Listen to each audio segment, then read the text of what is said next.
I am Michael Kurosh. I live in Santa Barbara, California, one of the most beautiful places on earth.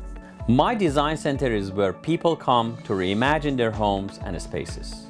I work with the best designers, clients with broad tastes, and experts who navigate the fascinating world of design. I'm always excited to learn something new, and I never say no to a challenge.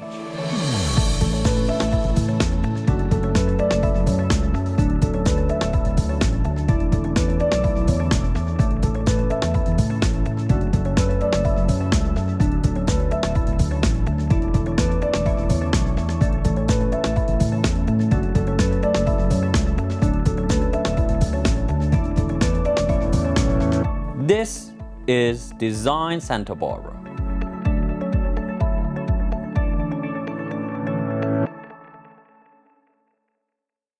Welcome to Design Santa Barbara. I'm Michael Kurosh, and in the continuation of the great cities in the world, we are in Venice, Italy.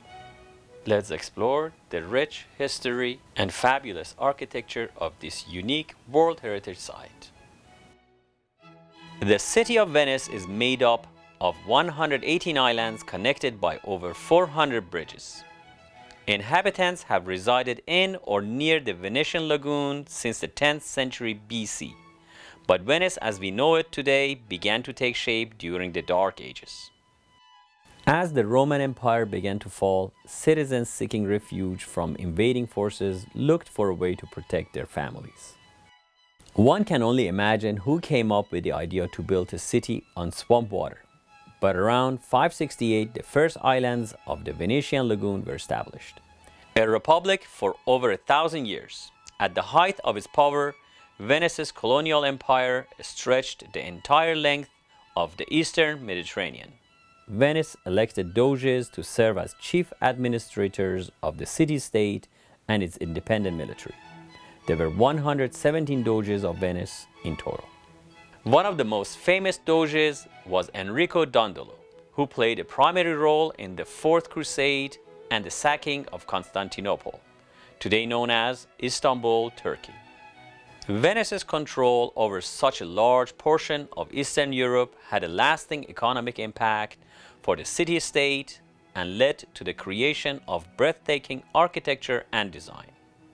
With the construction of opulent structures such as the Doge's Palace, Campanile, and St. Mark's, Venice became known worldwide as a city of wealth and culture. Henry III was once quoted as saying, "If I were not King of France, I would choose to be a citizen of Venice." Walking through the Doge's Palace, you can take in the epic artwork and architecture. In these rooms, the Doges made decisions that affected European history. Today, they are museums visited by millions annually. Across the square, inside St. Mark's Basilica, one can truly appreciate the wealth and power of Venice. With a soaring 150-foot dome, the completion of this intricate basilica in the 11th century was an architectural marvel. One of Venice's greatest treasures is a spoil of war displayed at the basilica. Let's learn more about them. We are in the Museum of St. Mark's upstairs, and we are in front of the most important piece in their collection, the Horses of St. Mark. The Horses of St. Mark, also known as a triumphal quadriga, is a set of Roman bronze statues of 4 horses, originally part of a monument depicting a quadriga, a 4-horse carriage used for chariot racing. The horses were placed on the facade on the loggia above the porch of St. Mark's Basilica in Venice, northern Italy, after the sack of Constantinople in 1204. The sculptures date from classical antiquity and have been attributed to the 4th century BC Greek sculptor Lysippos, although many believe the horses to date from the 1st or 2nd century AD. Though formerly known as bronzes, they are actually 99% copper.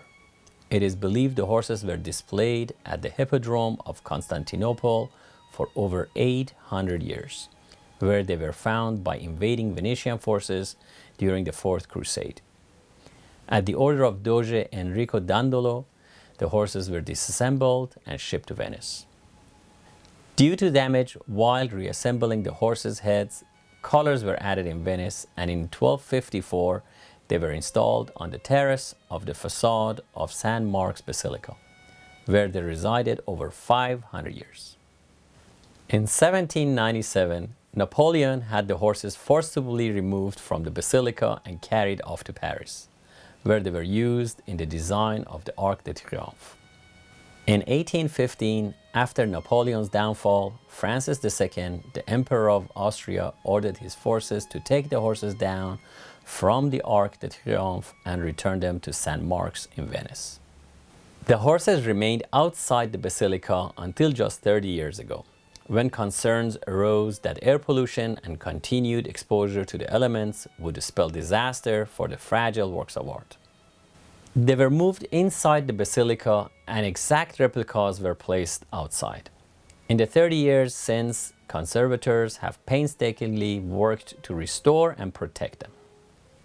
We will be right back with more Venice after the break.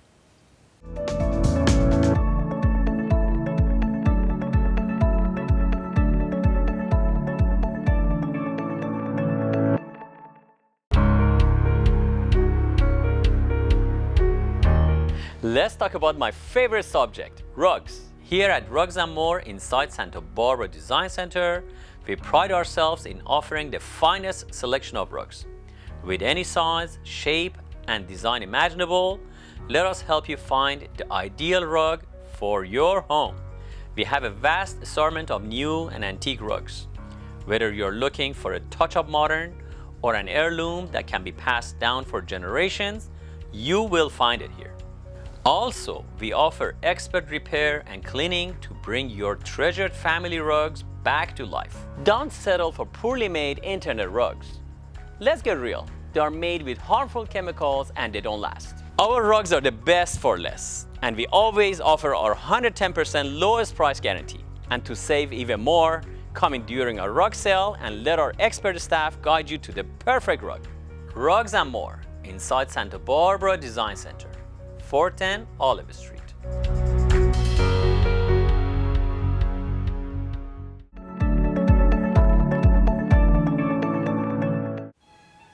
Welcome back to Design Santa Barbara. We are exploring the city of Venice. Please join us. Venice is unique in many ways, including its preferred mode of transportation, the gondola. Gondolas used in the canal are made in Venice. The Squero di San Trovaso boat yard has been Venice's primary source of gondolas since the 1600s. Here it is in the late 19th century. Today, it is the last surviving boat maker on the island. With much of the process done by hand, it takes the craftsmen over 2 months to make a single gondola. Gondoliers have become synonymous with the city, their voices echoing through the caverns of the buildings as they take patrons on a romantic tour or simply get someone to their destination. A role traditionally dominated by men, in 2017, Venice welcomed its first female gondolier. Let's look at some more of the art, architecture, and design of Venice while enjoying the music of one of Venice's greatest composers, Vivaldi.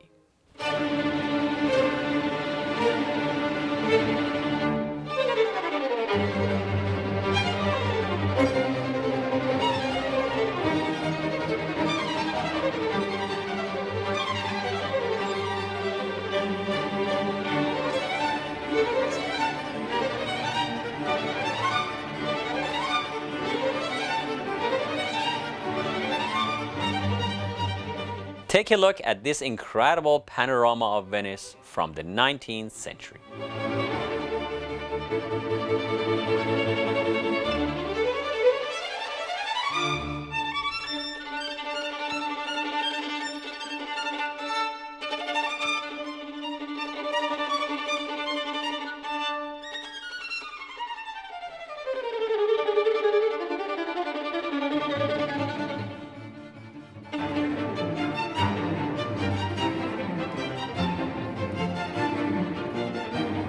One of the city's most famous annual celebrations is the Carnival of Venice.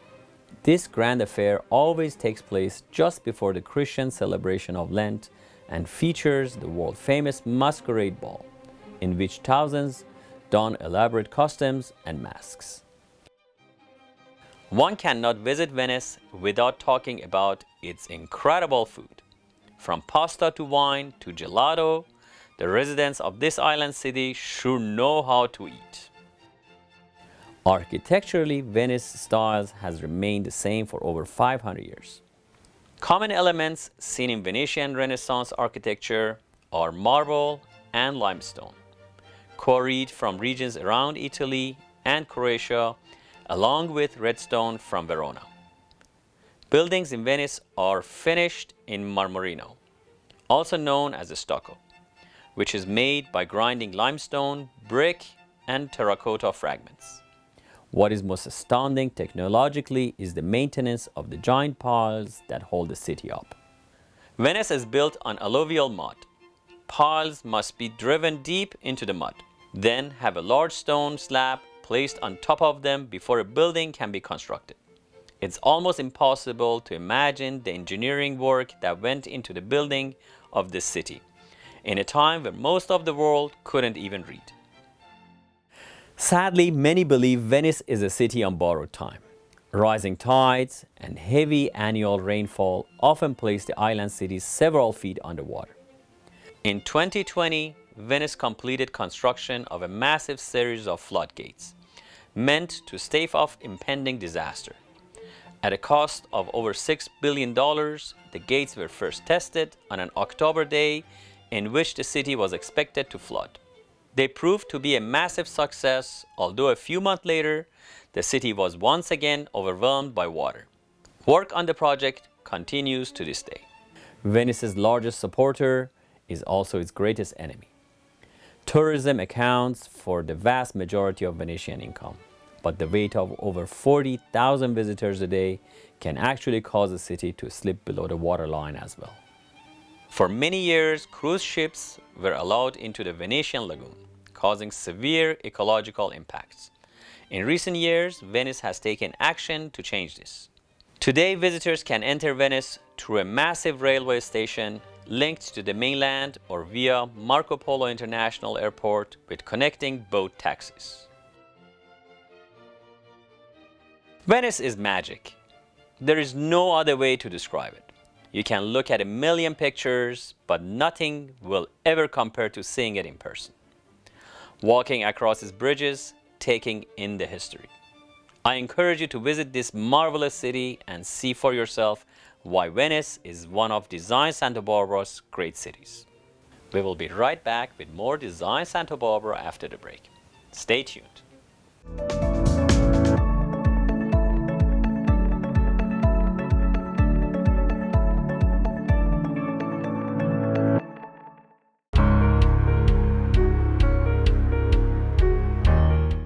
This week on Michael's Minute, we're going to be talking about my favorite subject, rugs. Every designer will tell you to start from the rug up. It's the key.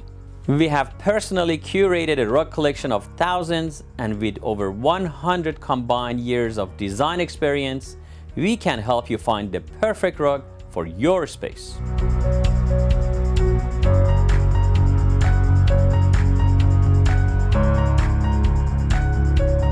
And if you absolutely have to look online, go to santabarbaradc.com or rugsamore.com, find the perfect rug, then come in here and see it in person. I will gladly show it to you myself. And with all our rugs 50% off, our prices can't be beat. Come into 4th and Oliver Street and let us help you find your rug.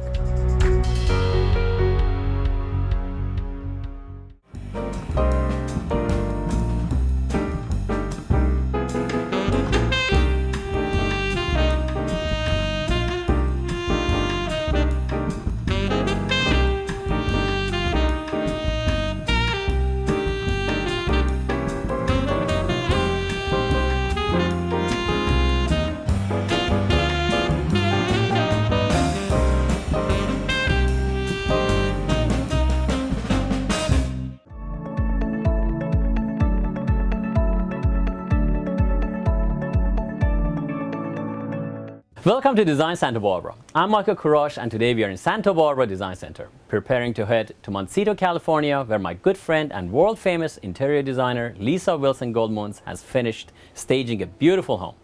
I'm very much looking forward to seeing what Lisa has in store for us today.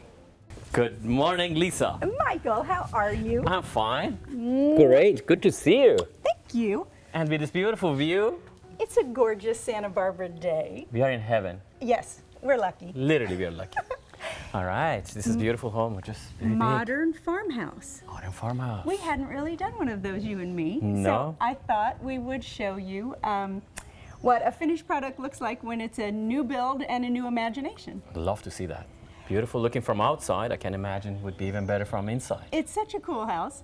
It was Native Son architecture, and Jenny Hoffman did all the fixtures and finishes. She was the designer.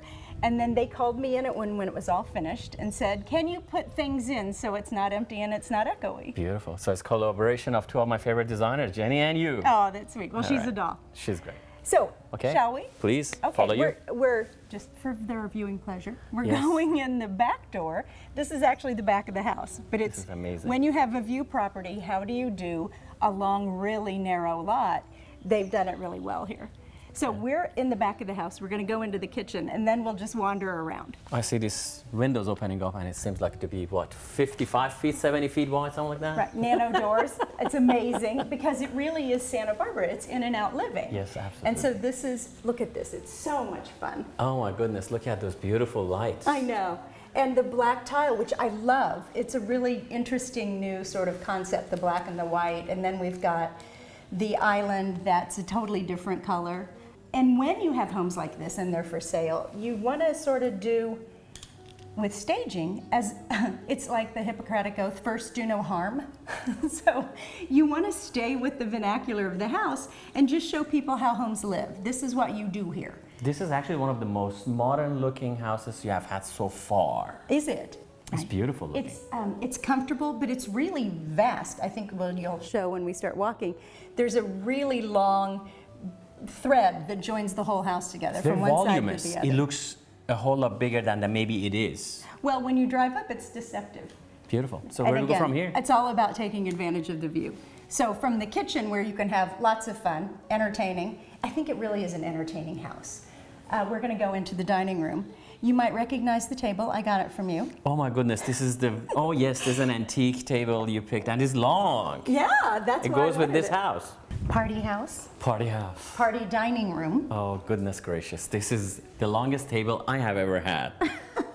When I found it upstairs at your place, I knew it would be perfect. What's happening right now, and I think we mentioned this in another episode, is that antiques are kind of coming back a little bit. True. And the mix of antique with really modern chairs on a really neutral ground feels fun. It feels collected rather than everything looking exactly like Stark a and cold. catalog. Absolutely. And I just love this table. This is beautiful. I'm Yeah. glad you bought this thing. Nice. It makes the whole room, and you can fit, what, It's- it's 12? You can't even fit more people in Well, and this. look what they did with the lights. It has to be a long table. It fits the room perfectly. And Very here's your huge view. And then if you, Unbelievable. yeah, and then if you go left, we have our sake Oh, bar. that is it. There you go. We should have landed here first. So you've met my design associates. I think that That's was it. Here Nicole we and go. Katie's idea. But They're this fun. is- they are. They are. This is what's so much fun about being able to dress a house when it's done. You can show people how it lives, and that's why staged homes sell much more quickly and for more money, statistically speaking, than non-staged homes. Absolutely makes such a big difference. I mean, we have said that a million times. Yeah. When you stage a house, especially the way you do it, the house sells faster and for more money. I mean, that's Yeah, not it just flattering does. you, is actually It's the just a truth. fact. But the size of this photo with just the pieces that say, here's what we do in this room. What do I do here and how do I do it? And so we answer questions when we Yes. stage a house. And this is actually, you know what it is. So you hang it around there, and this is a bar. Yeah. You don't have second guessing it. Yeah, All right. it's a fun house. Yeah, very fun. So now we're going to go again and just walking the long length of the house because it's a really long, a long stretch. And We're on the gonna break, go- we can come back and have some sake. Let's go see the living room. Oh, I'm excited to see that living room. Oh my goodness, you did amazing again. Well, it's a pretty room and it's a great layout. And let's walk around so we can get a sense of the scale of it. Again, it's about how we do things. When you've got this huge view, but you also have a secondary focal point, which is the fireplace, you want to be able to see a bunch of stuff, but also to sit, this room can sit 12 people. It flows very nicely too. It's just not like it's cramped It doesn't or it's feel just crowded. under scale. It's just beautiful. It's you mentioned it, we always talk about it, scale and proportion, similar things, but also layout, like how do you do this so people aren't saying, hello, how are you? Very true. You want it to feel nice. So what I like about you is you keep saying this, and I keep saying it in every show from now on. It's just like you pick the most beautiful items. It's not a cheap decorating. You pick even a staging job. You pick the most beautiful items, and look at the coffee table you bought from me. It's just incredible. I mean, look at that. I just like, where do you find it? It's a piece of art. I will tell you that when you have a house listed in the $6 million range, you don't put cheap furniture in. I do invest a lot in my stock because it's important to show a house that is the same quality inside as it is with the fixtures and the fittings itself. It has to look nice. I mean, unbelievable. You make custom-made sofas. I mean, I remember those sofas we made, Yeah. and you buy the most expensive chair I have. It just literally But it look shows. At these I mean, chairs. yeah. Look how fun these are. It makes the whole house. It doesn't look like it's a stage, although it is a stage. Right. It looks like some billionaire just is moving out and you're moving in. It looks beautiful. Well, let's go around because I also want to show you how these nano doors go straight out to the view, and this outdoor sitting room, which is just more square footage and beautiful real estate. It really is like comes indoor, to- outdoor, just like there's no, if this wasn't the threshold, you would not even know you're outside. And well, today, feel the weather. I mean, this Yeah. is amazing. So aren't we lucky? This is As amazing. the saying goes. Unbelievable. And then I think it's a good time to show the front door since we're here, and then a quick look at how long the lot is, so people get a sense of. It is the When- longest hallway I have ever seen in my life. It's longer than Versailles, probably. Well, it's a really narrow lot, but the view is important. So how do you, Native Sons, thank you, do a house that's really long but doesn't feel like a bowling alley? Yeah, here we are at the entrance. Nice. Right? We came in the back door. Look how pretty. This is a grand entrance. I like it. Wow. It's just really welcoming. There's a nice big approach. And then, but as you can see, really pretty olive trees, but not a wide lot. And the house goes that way several rooms and then that way several rooms. But it's all about the view. It's about the view. To get the Yeah. maximum view because of the length Yeah. of it. Yeah. Yeah. Very nice. All right, so where do we head next? I think we should go see the master bedroom suite. I agree. Okay. Let's go. Welcome to what I call the master antechamber. It's this great room off the master that has a pocket door, huge ocean view, and it's perfect for an office. Morning room, someplace to have coffee. We've obviously put a desk right at the window because why wouldn't you want to look out there? Yeah, it's amazing. If you sit there and don't want to work, you never get to work because you're looking outside the whole time. And that's okay. Absolutely. And then come with me to the master.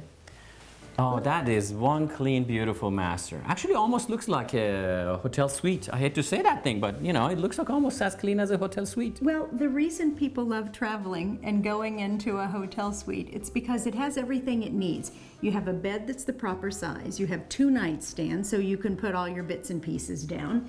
You've got a well-lit space. You have a little reading chair.